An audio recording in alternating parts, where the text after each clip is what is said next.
విశాఖపట్నంలో మరో దారుణ ఘటన చోటు చేసుకుంది.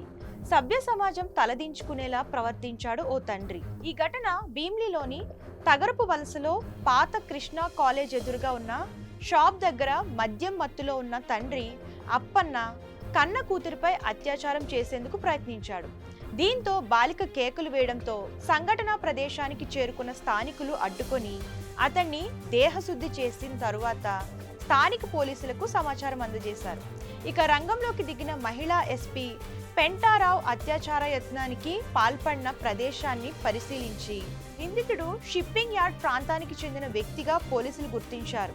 అయితే మంగళవారం అర్ధరాత్రి జరిగిన ఈ సంఘటనతో అతన్ని పోలీసులు అదుపులోకి తీసుకుని రిమాండ్కు తరలించారు. అతడిపై పోక్సో చట్టం కింద కేసు నమోదు చేశారు. కాగా మైనర్ బాలికను చికిత్స కోసం కేజీహెచ్కి తరలించారు. ఈ దారుణ ఘటన స్థానికంగా తీవ్ర కలకలం రేపింది. నిందితుడు అప్పన్నను కఠినంగా శిక్షించాలని డిమాండ్ చేస్తున్నారు. హాయ్ హలో, నేను Venkataramana. Welcome to Andhra Prabha news. విశాఖలో మరో ఘటన అయితే చోటు చేసుకుంది, దారుణమైన ఘటన. అయితే ఇక్కడ చూసుకుంటే కన్న తండ్రి కన్న కుమార్తెపై హత్య ప్రయత్నం అయితే చేశాడు. ఇది ఎక్కడ అనుకుంటున్నారా? భీమిలి తగరపు వలస వద్ద పాత కృష్ణా కాలేజీ వెనకాల జరిగింది.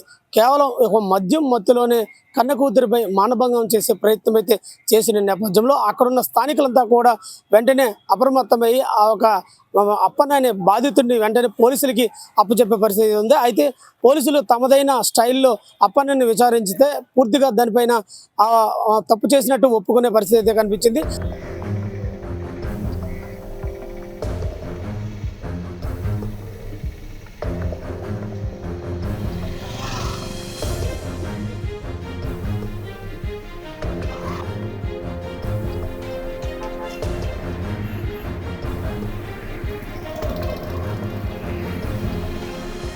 అయితే ప్రస్తుతానికి భీమిలీపట్నం పోలీస్ స్టేషన్లో పోలీసుల ఆధీనంలో ఆ నిందితుడు అప్పన్న అయితే ఉన్నాడని చెప్పొచ్చు. ఏదైతేనప్పుడు కూడా ఇలాంటి ఘటనలు తరచుగా విశాఖపట్నంలోని ఎక్కడికక్కడ పుట్టగొడుగులో జరుగుతున్నప్పుడు కూడా పోలీసులు కొన్ని కఠినమైన చర్యలు కూడా దీనిపైన తీసుకోవాలి. ఎందుకంటే కన్న కూతురుపైనే కన్న తండ్రి ఇలాంటి అఘాయిత్యానికి పాల్పడుతున్నారు ఏంటి అంటూ కూడా మహిళా సంఘాలు అదే ఎగిసిరి పడుతున్న పరిస్థితి అయితే కనిపిస్తుంది.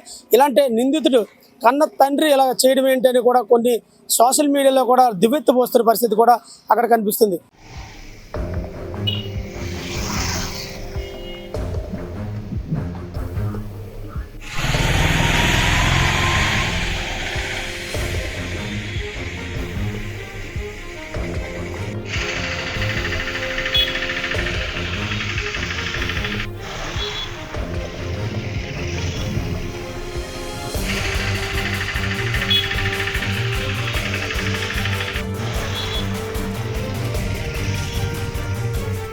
ఏదైతేనప్పుడు కూడా ఇలాంటి ఆ నిందితుడిని కఠినంగా శిక్షించి మరో ఇలాంటి ఘటన జరగకుండా చూడాలంటే కూడా మహిళా సంఘాలు, హ్యూమన్ రైట్స్ కూడా ఇవన్నీ డిమాండ్ చేస్తున్న పరిస్థితి అక్కడ కనిపిస్తుంది. అయితే ఇప్పటికే పోలీసులు అదుపులో ఉన్న ఆ నిందితుడు అప్పన్న పూర్తిగా ఆ విచారణకి సహకరించట్లేదంటూ కూడా పోలీసులు అయితే చెప్తున్నారు. అయితే పోలీసులు తమదైన స్టైల్లో విచారించి నిజాన్ని రాబట్టే ప్రయత్నం అయితే చేస్తారని చెప్పొచ్చు. ఇది ఇక్కడ తాజా పరిస్థితి. వీడియో చేస్తూ ప్రవీణ్ కుమార్తో వెంకటరమణ, ఆంధ్రప్రభ న్యూస్, విశాఖపట్నం.